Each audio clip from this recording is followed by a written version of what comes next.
Gentleman from Georgia is recognized. Thank you, Mr. Chairman. Mr. Hur, you've led a distinguished career, earning your law degree from Stanford University, and you served as a student as executive editor of the Stanford Law Review, correct? Correct. Then you went on to clerk for Judge Kaczynski of the Ninth Circuit, correct? Yes, sir. After that, you ascended to a clerkship with then Chief Justice William Rehnquist on the United States Supreme Court, correct? Correct.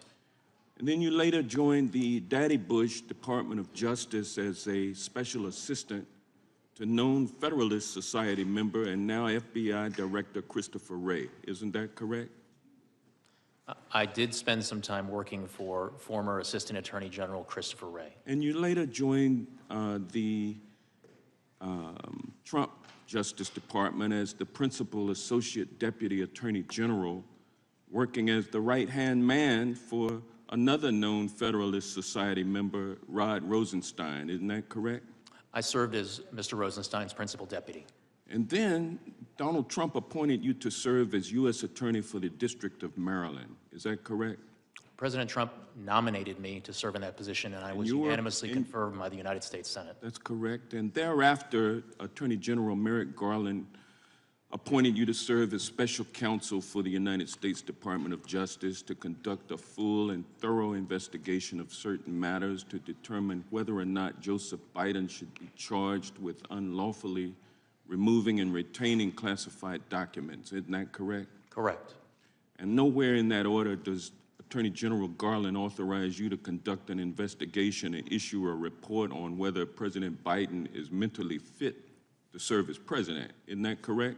That does not appear in the appointment order. And pursuant to your appointment to conclude your investigation, you issued a report that was published by Attorney General Garland, correct?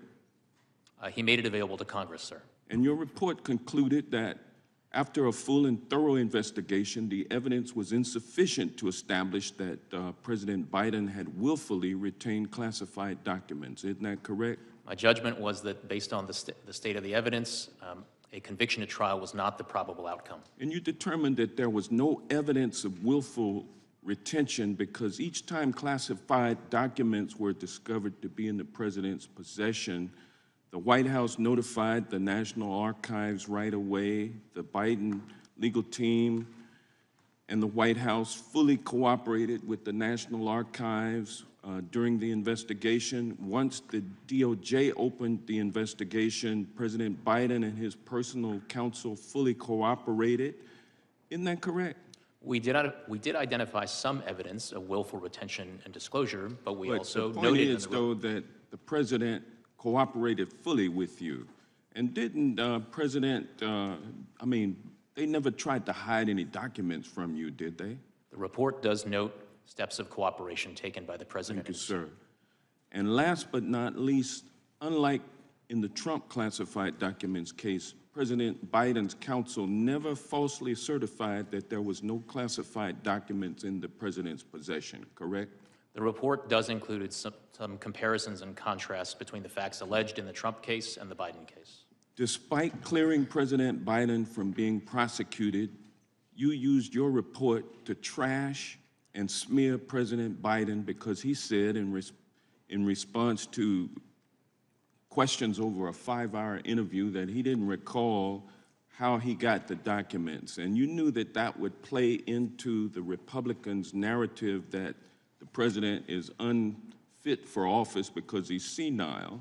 And the American people saw during the State of the Union address that that was not true. But yet that's what you tried to offer to them, and that's why they are having you here today, so that they can expand upon that narrative. And you knew that that's what was going to happen, didn't you? Congressman, I reject the suggestions that you have just made. That is not what happened. Let me move on. Partisan politics played no part whatsoever in my work. You are a member of the Federalist Society, are you not? And fair. Are you a member of the Federalist Society? I am not a member of the Federalist Society. But you are a Republican, though, aren't you? I am a registered Republican. Yes, sir. And you're doing everything you can do to get President Trump reelected so that you can get appointed as a federal judge or perhaps to another position in the Department of Justice. Isn't that correct? Congressman, I have no such aspirations, I can assure you, and I can tell you that partisan politics had no place whatsoever in my work. It had no place in the investigative steps that I took. It had no place in the decision that I made, and it had no place in a single word of my report. Thank you, sir. Gentleman's time has expired. The gentleman from New Jersey is recognized.